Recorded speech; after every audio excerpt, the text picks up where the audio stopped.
కరీంనగర్ లో అన్ని రకాల వ్యవసాయ యంత్రాలు లభించే ఒకే ఒక చోటు excel agri solutions Peddapalli bypass road Bommakal Karimnagar. ఇప్పుడే సంప్రదించండి.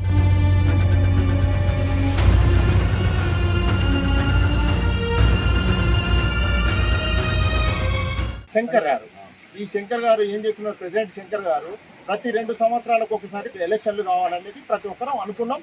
దానితో స్టార్ట్ అయింది. సరే, ఆ 2 సంవత్సరాలు అట్లనే పోయి 10 సంవత్సరాలు చేసుకుంటూ వచ్చారు. 10 సంవత్సరాలల్లా చేసింది మాకు ఏం లేదు.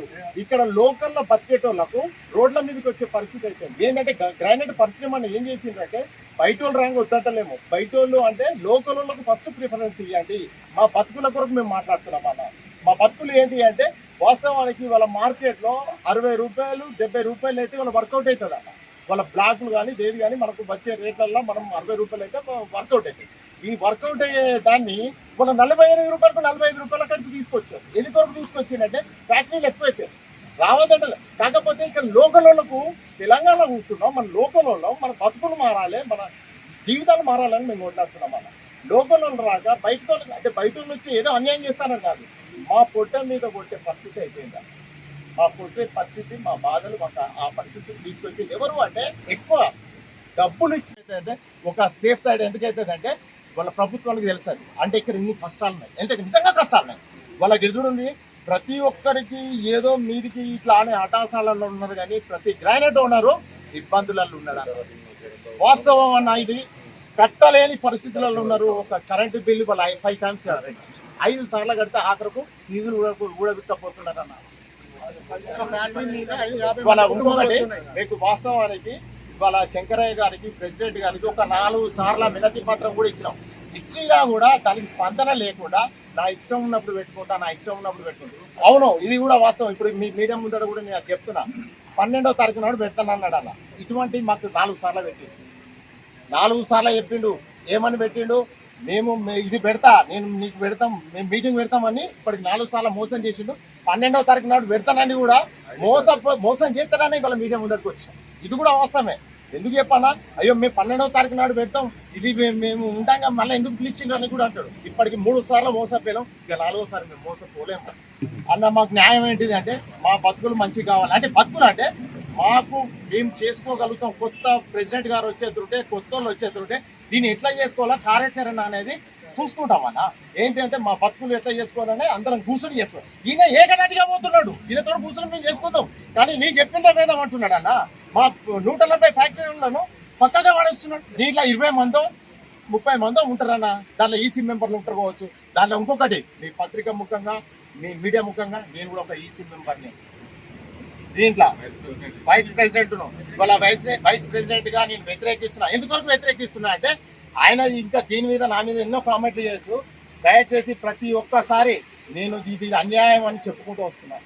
డబ్బులు ఎన్ని ఉన్నాయి అనేది కూడా మీకు వాస్తవానికి 4 కోట్ల నుంచి 6 కోట్ల మధ్యలో ఉన్నట్టున్నాయి. ఈ 6 కోట్లు ఉన్నాయి దేని కొరకు? సేవా కార్యక్రమాలు చేస్తున్నాం. ప్రతి ఒక్కదానికి సేవా కార్యక్రమాలు చేస్తున్నాం. దీంట్లో ఎవరు కాదు, ప్రతి ఒక్కటి దీనికి రాజకీయాలకు ఎలాంటి సంబంధం లేవన్నా. ఓన్లీ సిరప్ అసోసియేషన్కు మాకు సంబంధం అన్నారు. అసోసియేషన్లో మాకు జరిగే అన్యాయాలను శంకరయ్య గారు ఎంటగడుతున్నాం. మమ్మల్ని మొత్తం టోటల్గా అనగదొక్కుతున్నాడు. లోకల్ ఫ్యాక్టరీలా లోకల్లో ఉన్నోళ్ళను లోకల్లో చీమలు దాకా చూస్తున్నాడు ఆయన. ఎందుకంటే మాకు కావాల్సింది ఏంటంటే మేమందరం ఒకటే అనుకుంటున్నాం అన్న, ఆయన పరిపాలన వద్దు, మాకు ఈయన అవసరం లేదు, ఈయన వల్ల మాకు నష్టం జరుగుతుంది, దీనివల్ల మేము ఖండిస్తున్నాం అన్న. దీన్ని దయచేసి మీరు మీడియా తోటి మాకు దయచేసి మమ్మల్ని కాపాడాలి, మా అసోసియేషన్ కాపాడాలి, మా ఫ్యాక్టరీలను, మా గ్రానైట్ పరిశ్రమను బతకాలని చేతులెత్తి దండం పెడుతున్నాం అన్న. ఇది ఒక్కసారి మమ్మలను కాపాడండి, మా బతుకులను కాపాడండి. మా భార్య మీద పుస్తలతాళ్ళు అమ్ముకొని బతుకుతున్నామన్నా. ఇక్కడ ఒకప్పుడు మేము అనుకున్నాం గ్రానైట్లో అన్న. ఫస్ట్ అసోసియేషన్ స్టార్ట్ చేసినప్పుడు వాళ్ళ లోకల్ బతుకులు నిజంగా చెప్తున్నా, ఒక్కొక్కరు 2 ఫ్యాక్టరీలు పెట్టుకున్న వాళ్ళు, వాళ్ళ 2 ఫ్యాక్టరీలు అక్కడ మొత్తం తీసేసిన. మా ముందట ఉన్న ఫ్యాక్టరీ అది మొత్తం కొలాప్స్ అయిపోయి మొత్తం మిషన్లు తీసేసారు. అది కూడా తీసుకుంటాను. ఈ గ్రానైట్ అసోసియేషన్ ముందట ఉన్న ఫ్యాక్టరీ దివాలా తీసి నాశనం అయిపోయే పరిస్థితులల్లో ఎవరన్నా ఇవాళ నోటీసుల వరకు నాకు యూనియన్ బ్యాంక్ నుంచి నోటీసులు వస్తాయన్న. ఏమని? 1,80,000 మీరు కట్టాలి, మీరు కట్టకుంటే వాళ్ళ లాస్ట్ డేట్ రేపటి నుంచి మీరు అదే అవుతుంది అంటే ఏం చేస్తున్నా, ఎక్కడికి పోవాలన్నా? అంటే వీళ్ళ వల్లనే నష్టం జరిగిందని నేను చెప్తున్నా. పక్కా ఎవరి వల్ల వాళ్ళ అసోసియేషన్ వల్ల నష్టం జరిగింది. వాళ్ళ ఇన్ని ఫ్యాక్టరీలు మనకి ఎంత కావాలి ఫుడ్ అంతనే పెట్టుకుంటాం, కానీ ఇంత ఫుడ్ పెట్టుకోం కదా అన్న. బయట ఫ్యాక్టరీలు అంటే ఎక్కడే? బయట ఫ్యాక్టరీలు అంటే వాస్తవానికి బయట నుంచి అంటే లోకల్ అంటే ఇక్కడ నుంచి వచ్చారు, బయట నుంచి అంటే రాజస్థాన్ నుంచి అక్కడ నుంచి వచ్చారు.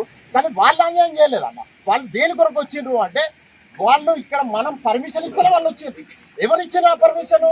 లక్షలు పాపం 40 లక్షల నుంచి 50 లక్షలు తీసుకొని పర్మిషన్ తెచ్చుకున్నారు. ఎవిడెన్స్ కాదు, వాళ్ళు చెప్తారు కదా, మాకు ఎవిడెన్స్ కాదు, వాళ్ళు చెప్పిందా మేము చెప్తున్నాం.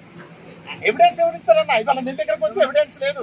ఎందుకంటే ఎవిడెన్స్ అంటే నేను మాట్లాడింది వాస్తవా కాదా అనేది వాళ్ళ మా కొరకు మేము పోయి అసోసియేషన్ ప్రతి ఫ్యాక్టరీ తిరిగితే మీ ఫ్యాక్టరీ వాళ్ళే పెట్టారు, మీరే చేసారు కదా అన్న.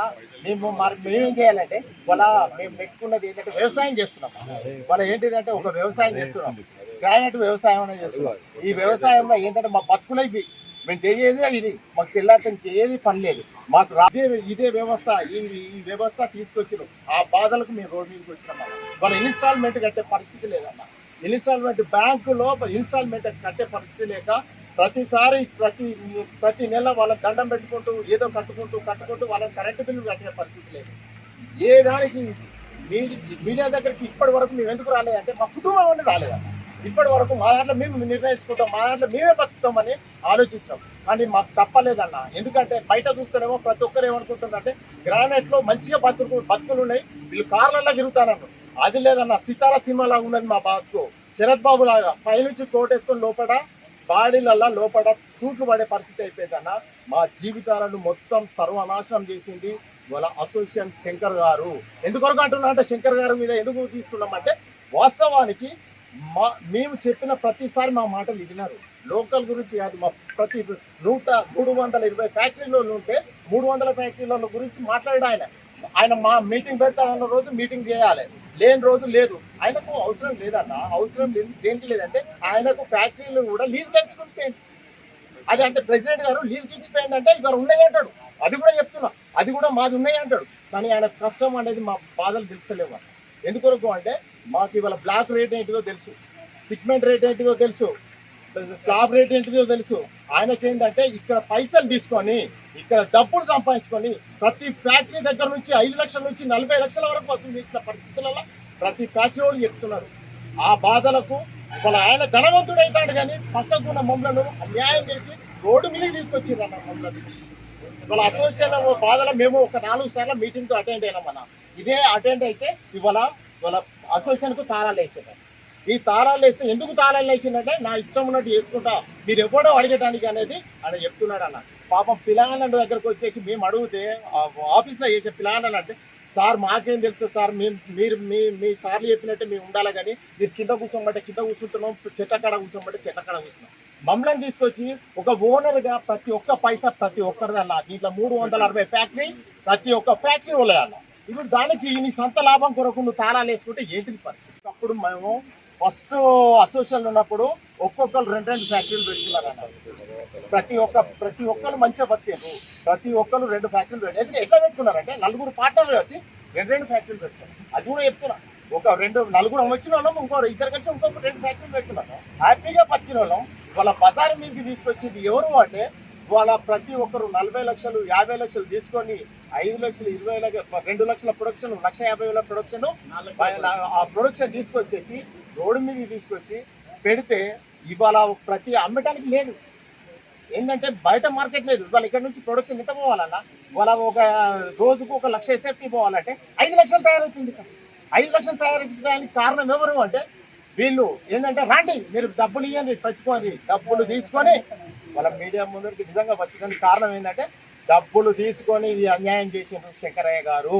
ఇది వాస్తవం. ఇది ఎందుకంటే ఇన్ని రోజులు ఎవరు మాట్లాడలేదు, ఎందుకు రాలేదంటే 4 గోడల మధ్యన అందరం మాట్లాడుకుందాం అనుకున్నాం, కానీ ఏకతాటిగా నేనే రాజును, నేనే మంత్రిని, నేనే కథ అనుకుంటా ఆయన చేస్తున్నాడు. ఆయన తప్పుదాయాలను చేస్తున్నాం, కానీ ఎవరి వల్ల దీంట్లో ఏ రాజకీయ ప్రమేయం లేదు, ఎవరి వల్ల లేదు. అందరు మాకు సహకరించారు. ఏ ప్రభుత్వం సహకరిస్తున్నది?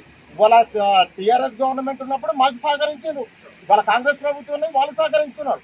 దీంట్లో వాళ్ళకి ఇలాంటి పొరపాట్లు కాకపోతే సిరఫ్ ఒక శంకరయ్య గారు ఇది జరిగిన ప్రెసిడెంట్ గారి వల్ల మా బతుకులను రోడ్డు మీద తీసుకొచ్చిందనే బాధపడుతున్నాం.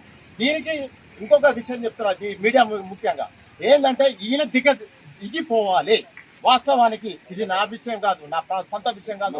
వాళ్ళ 140 ఫ్యాక్టరీలల్లో 120 మంది కూడా ఉన్నారండి. ఇది వాస్తవానికి మాకు అన్యాయం జరుగుతుంది అన్న. వాళ్ళ గ్రానైట్ అసోసియేషన్ లో మేము బాగా లేము, రోడ్డు మీదకి వచ్చినాం అన్న, మా కుటుంబాలు రోడ్డు మీదకి వచ్చినాయి. దయచేసి ఇది మాత్రం మొత్తం చెప్పండి అన్న. ఇది ఎక్కడికి సీఎం గారి దగ్గర పోవాలని కూడా కోరుకుంటున్నాం. ఇది చెప్పాను అన్న. వాళ్ళ జిఎస్టీలు అన్ని కడతాం అన్న, కానీ మాకు రేట్లు ఉన్నప్పుడు కట్టాలని చూస్తున్నాం అన్న. వాళ్ళ 43 రూపాయలకు వాళ్ళ కటింగ్ చేసి అమ్ముతా ఉంటే మాకు పడేది 50 రూపాయలు పడుతుంది అన్న. 50 రూపాయలు కటింగ్ ఛార్జెస్ పడుతున్నాయి అన్న. మేము ఎక్కడి నుంచి తేవాలన్న? ఏంటిదంటే ఇవాళ ఎవరు ఖరాబ్ చేసిందంటే ఇవాళ ఖరాబ్ చేసింది ఈయన ఒక్కడే. ఎందుకంటే అందరం మంచిగా బతుకుతున్నాం. మంచిగా బతికేటప్పుడు తీసుకొచ్చిండు, కూర్చున్నాడు, ప్రతి ఫ్యాక్టరీని రమ్మన్నాడు, ఇంటికాడ కూర్చుంటాడు, ఫ్యాక్టరీలలో కూర్చుంటాడు. నీకు ఎందుకు మేము లేమా పాపం. దీనికి ఎలాంటి రాజకీయ నాయకులు కూడా లేరు. ఆయన ఏకదాటిగా ఆయన ఒక్కడే నిరంకుశ పరిపాలన చేసిండండి శంకర్ గారు. ఈ శంకర్ గారి గురించే మేము మాట్లాడుతున్నాం. దయచేసి మేము ప్రతిసారి వ్యతిరేకించుకుంటూ వచ్చినాం, కానీ మీడియా మిత్రులను రానియలేదు. ఎందుకు చెప్పానా? మన దాంట్లో మనం చేసుకుందాం, మన కుటుంబాలలో మనం ఉందామని ఎన్నోసార్లు. వాళ్ళ కుటుంబాల నుంచి బయటకు ఎందుకు వచ్చినామంటే వాళ్ళ వచ్చేటానికి కూడా కారణం ఉన్నదన్న. ఇవాళ వచ్చేటానికి ఎందుకంటే ఇక వశపడక మాతోటి కాక మాది ఒక నలుగురు ముందడి ఓలే ఒక మీడియాతోనే పోతుంది. మీడియా వాళ్ళందరూ దీన్ని బయటకు తీసుకొస్తారని దాని కొరకే వచ్చాము. ఇన్ని రోజులు కాపాడుకున్నాం, మా కుటుంబాన్ని కాపాడుకున్నాం, కానీ ఈ కుటుంబాన్ని కాపాడుకునే అంతే అంటే ఏకదాటిగా నేనే మొనార్కును, నేనే చేస్తున్నా, మీరు నన్ను ఏం చేయలేరు అనేది ఆయనకి ఏ అహంకారమో నాకు అర్థమవుతలేదు. కానీ మాకు కావాల్సింది అంటే న్యాయం అంటే ఏంటిది అంటే మాకు బతకాలన్న, మా గ్రానైట్ పరిశ్రమ బతకాలని మేము కొట్లాడుతాం. పత్రికా ముఖంగా, మీడియా ముఖంగా మమ్మల్ని కొంచెం మీడియా మిత్రులు మమ్మల్ని కోఆపరేషన్ చేసి మమ్మల్ని బయటికి తీసుకొచ్చి మమ్మల్ని బతికేటట్టు చేయండి, ఈ అన్యాయాన్ని అరికట్టండి. అప్పుడు వచ్చినప్పుడు ప్రతి 2 సంవత్సరాలకు ఒక ఫ్యాక్టరీ ఓనర్ ప్రెసిడెంట్ కావాలని ఒక రూల్ ఉన్నది. ఆ రూల్ తుంగల దొక్కి వీళ్ళు ఇష్టానుసారంగా దొంగ సంతకాలు పెట్టుకొని వీళ్ళు గత 10 ఏళ్ళుగా పాలన చేస్తున్నారు. ఇది మేము తప్పని చెప్పి ప్రశ్నించినాం. తర్వాత దాంతోపాటు లెక్కలు అడిగినాం, ఇవన్నీ అడగడం జరిగింది. ఇప్పటివరకు మాకు ఎట్లాంటి సమాధానం లేదు. గత 3 నెలల నుంచి మేము రిక్వెస్ట్ లెటర్లు పెడుతున్నాం ఆయన శంకరయ్యకి, ఇప్పటివరకు ఎట్లాంటి సమాధానం లేదు. ఇది జరుగుతున్న పరిస్థితి. ఆయన అడ్మిన్ ఒక్కడే కంట్రోల్ తీసుకున్నాడు. మేము ఆయనకు వాట్సాప్ మెసేజ్లో ప్రత్యేకంగా మెసేజ్లు పెట్టినా మాకు ఎట్లాంటి ఆన్సర్ లేవు, ఏం లేవు.